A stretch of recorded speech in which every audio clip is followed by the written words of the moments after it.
देखिए, इस video class के माध्यम से हम जानेंगे 12वीं कक्षा के सेंटअप एग्जाम में आने वाले भूगोल के ऑब्जेक्टिव प्रश्नों के बारे में। आपको बता दें प्यारे बच्चों कि इसमें जो है 70 ऑब्जेक्टिव प्रश्न दिए गए हैं, जिसमें केवल आपको 35 ही ऑब्जेक्टिव प्रश्नों का हल करना है। अतः आप सब इसमें अंत तक बने रहे और यही प्रश्न आपके कल के एग्जाम में पूछे जाने हैं।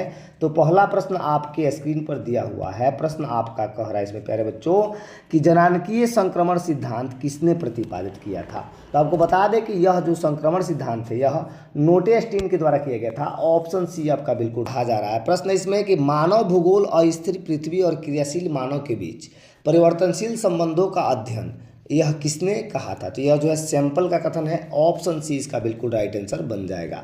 अगला प्रश्न आपके स्क्रीन पर ये रहा। कह रहा है इसमें कि निम्न में कौन सघन जनसंख्या वाला क्षेत्र है। बहुत ही शानदार प्रश्न है। सघन जनसंख्या वाला क्षेत्र की बात करें तो दक्षिण पूर्व एशिया का प्रदेश। ऑप्शन डी आपका बिल्कुल राइट आंसर बन जाएगा। अगला प्रश्न यानी कि 4 नंबर जो प्रश्न है प्यारे बच्चों, ये प्रश्न आपसे कह रहा है कि किस वर्ष विश्व की जनसंख्या 6 अरब हुई। बहुत ही शानदार प्रश्न।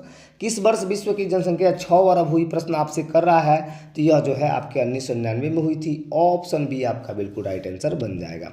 अगला प्रश्न इसमें कह रहा है 5 नंबर प्रश्न कि विश्व में सर्वाधिक जनसंख्या केंद्रित है, यानी सर्वाधिक जनसंख्या कहाँ केंद्रित है। तो मैदानी प्रदेशों में। सीधे ऑप्शन आपका सी राइट आंसर बन जाएगा। अगला प्रश्न कह रहा है कि किस प्रदेश में रबर के पौधे पाए जाते हैं। तो रबर के पौधे पाए जाने वाला प्रदेश पूछा जा रहा है, तो वह जो कौन सा बन जाएगा, रोपड़ कृषि प्रदेश। सीधे आपका ऑप्शन जो हो जाएगा प्यारे बच्चों ए हो जाएगा। अगला प्रश्न आपके स्क्रीन पर कह रहा है इसमें कि अंगूर की खेती कहलाती है, यानी कि अंगूर की खेती को क्या कहा जाता है। तो आप सभी को पता है कि विटीकल्चर कहा जाता है प्यारे बच्चों। ऑप्शन बी आपका बिल्कुल राइट आंसर बन जाएगा। अगला प्रश्न आपके स्क्रीन पर कह रहा है कि चावल की खेती संबंधित है। बहुत ही शानदार प्रश्न है। तो चावल की खेती जो है यानी इसमें किसी से भी संबंधित नहीं है। सीधे ऑप्शन आप डी के साथ जा सकते हैं। इसमें का अगला प्रश्न है कि मानव का प्राचीनतम आर्थिक क्रियाकलाप क्या था। तो आखेट और जो है संग्रहण। ऑप्शन डी इसका बिल्कुल राइट आंसर बन जाएगा। 10 नंबर प्रश्न कह रहा है इसमें प्यारे बच्चों की एसेन कहाँ है। बहुत ही शानदार प्रश्न। तो एसेन की बात करें तो यह जो है जर्मनी में है। ऑप्शन सी इसका बिल्कुल राइट आंसर बन जाएगा। इसमें 11 नंबर प्रश्न कह रहा है इसमें कि डैन्यूब जल मार्ग कहाँ अवस्थित है। डैन्यूब जल मार्ग की बात करें तो यह जो है यूरोप में है। ऑप्शन सी इसका बिल्कुल राइट आंसर बन जाएगा। अगला प्रश्न है कि स्वेज नहर जोड़ती है, यानी स्वेज नहर जो है प्यारे बच्चों किसको जोड़ती है प्रश्न आपसे कर रहा है। तो आपको बता दूं कि स्वेज नहर जो है भूमध्य सागर को लाल सागर से जोड़ती है। ऑप्शन ए इसका बिल्कुल राइट आंसर बन जाएगा। अगला प्रश्न यानी कि आपका 13 नंबर जो प्रश्न है ये कह रहा है इसमें कि पोर्ट सैयद कहाँ अवस्थित है। पोर्ट सैयद जो है वह कहाँ अवस्थित है। तो वह जो है मिस्र में है। सीधे ऑप्शन डी राइट आंसर हो रहा है। अगला प्रश्न इसमें कह रहा है कि दो देशों के बीच वस्तुओं के और सेवाओं के आदान प्रदान क्या कहा जाता है। तो वस्तु और सेवाओं का जो आदान प्रदान होता है उसको अंतर्राष्ट्रीय व्यापार कहा जाता है। ऑप्शन ए इसका बिल्कुल राइट आंसर हो रहा है। 15 नंबर प्रश्न कह रहा है कि राइन जलमार्ग कहाँ है। तो राइन जलमार्ग की बात करें प्यारे बच्चों तो वह जो है जर्मनी में है, यानी राइन प्रांत। ऑप्शन बी इसका बिल्कुल राइट आंसर बन जाएगा। अगला प्रश्न आपके स्क्रीन पर है। 16 नंबर प्रश्न इसमें कह रहा है कि जापान में नगरीय बस्ती के लिए न्यूनतम जनसंख्या है, यानी कि नगरीय बस्ती के लिए न्यूनतम जनसंख्या कितनी है जापान में। तो इसमें जो आपका दिया हुआ है 40,000 प्यारे बच्चों। ऑप्शन डी आपका राइट हो रहा है। इसमें का अगला प्रश्न है कि ऑस्ट्रेलिया पार महाद्वीप रेल मार्ग जोड़ता है, यानी किसको किसको जोड़ता है आपसे प्रश्न कर रहा है। तो पार्थ से सिडनी को जोड़ता है। ऑप्शन सी इसका बिल्कुल राइट आंसर हो जाएगा। अगला प्रश्न है कि 18वां प्रश्न की बात करते हैं। प्रश्न आपसे कह रहा है इसमें प्यारे बच्चों कि ब्रोकन हिल निम्न में किसका उदाहरण है।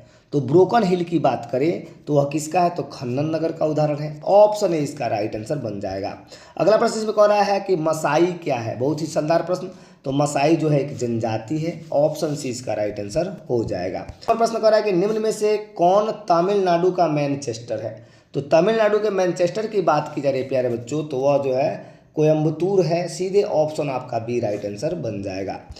इसमें का अगला प्रश्न है कि सुंदरबन किस राज्य में अवस्थित है। सुंदरबन की बात करें प्यारे बच्चों तो वह किस में है। तो पश्चिम बंगाल में। सीधे सीधे ऑप्शन आपका बी राइट आंसर बन जाएगा। अगला प्रश्न आपके स्क्रीन पर ये रहा। प्रश्न इसमें कह रहा है 22 नंबर कि भारत में नगरीय बस्ती के लिए न्यूनतम जनसंख्या है। तो भारत में नगरीय बस्ती के लिए न्यूनतम जनसंख्या कितनी है। तो 5,000। ऑप्शन बी इसका राइट आंसर बन जाएगा।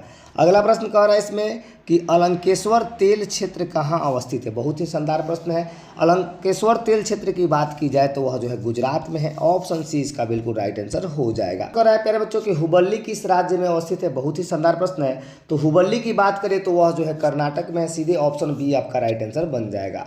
इसमें का 25 नंबर के प्रश्न की बात करते हैं। 25 नंबर प्रश्न आपसे कहा जा रहा है कि तेलंगाना राज्य की राजधानी, बहुत ही शानदार प्रश्न है, तो तेलंगाना की राजधानी हैदराबाद। सीधे ऑप्शन बी आपका राइट आंसर हो जाएगा।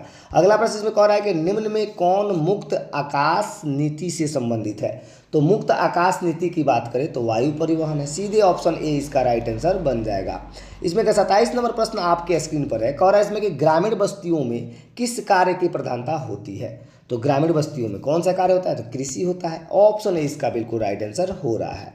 इसमें का अगला प्रश्न कह रहा है कि हरित क्रांति संबंधित है। तो हरित क्रांति किससे संबंधित है। तो खाद्यान्न उत्पादन से। सीधे आपका ऑप्शन जो है प्यारे बच्चों ए राइट आंसर बन जाएगा। अगला प्रश्न इसमें कह रहा है, अगला प्रश्न है कि उत्तर भारत में सिंचाई का मुख्य स्रोत क्या है। तो नलकूप है। सीधे ऑप्शन सी आपका राइट आंसर हो रहा है। अगले प्रश्न की बात करते हैं। प्रश्न आपसे कहा जा रहा है कि सलेम संबंधित है। सलेम किससे संबंधित है। तो यह जो है इस्पात से है। ऑप्शन ए इसका राइट आंसर हो जाएगा। अगला प्रश्न आपके स्क्रीन पर ये रहा। प्रश्न इसमें कह रहा है प्यारे बच्चों कि सोना उत्पादन में अग्रणी राज्य कौन सा है। तो सोना उत्पादन की बात करें तो कर्नाटक है। सीधे ऑप्शन ए आपका राइट आंसर हो जाएगा।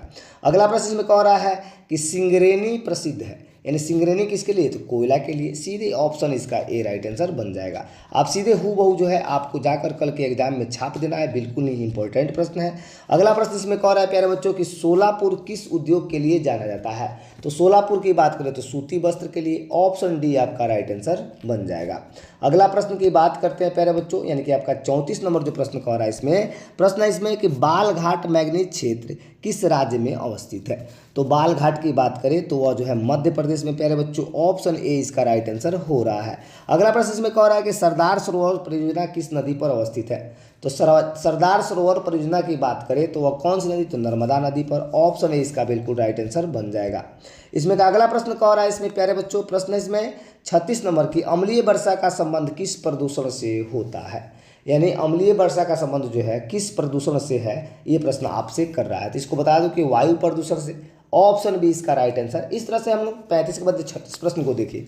बाकी अगर आप प्रश्न को देखना चाहते हैं तो इस तरह से आपके स्क्रीन पर जो है आप स्क्रॉल डाउन करके देख सकते हैं। इस तरह के प्रश्न आपके बने हुए हैं और इसमें जो है दोगुने प्रश्न का जो विकल्प दिया गया है, अतः आप सभी को केवल जो है इसमें इसके आधे प्रश्न को ही हल करना है और बिल्कुल ही आप लोग के लिए हूबहू ये प्रश्न है, जाकर आपको सीधे एग्जाम में छाप देना है। बहुत ही इंपॉर्टेंट होगा। तब तक के लिए आप सभी को बहुत बहुत धन्यवाद।